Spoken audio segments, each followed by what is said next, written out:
But if you practice Kuan Yin method, you lessen your want, lessen your possession, lessen your food, for example. But you don't have to practice asceticism if you cannot. Okay? If you, for example, eat one meal a day and your mind is still clear and don't always think of food, then okay. But if your mind is still craving for food, then please do not. Because you cannot concentrate. And because of that, the gastric in your stomach will ruin your intestine or whatever inside. And you make yourself sick. Capisco? Yes, no? Don't tell me I didn't warn you. Just not too much for pleasure, but for living. Yeah? And for calming your mind. Okay? Similarly, this physical contact between man and woman practice that we have talked about before is also to calm the mind of some lay people who cannot forsake the life of family. Then they learn to practice that, to control themselves, to satisfy their desire, but not to waste their energy and indulge in physical pleasure and forgetting the goal. Just to satisfy the mind, but not to harm yourself by depleting your physical and spiritual energy. But as I told you before, this method is very dangerous to practice and hardly give you much success.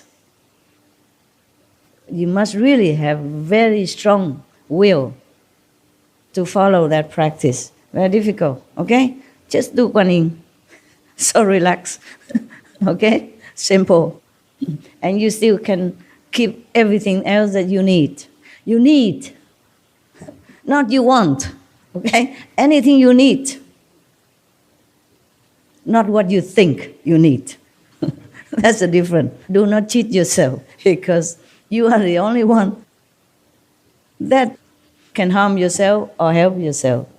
You can cheat anyone else, don't cheat yourself. That's all I said, okay? Because you know, your soul knows, your mind knows. Even though your brain says, oh, I don't know, I know nothing. It's very difficult to want to be liberated from this world, very difficult to want.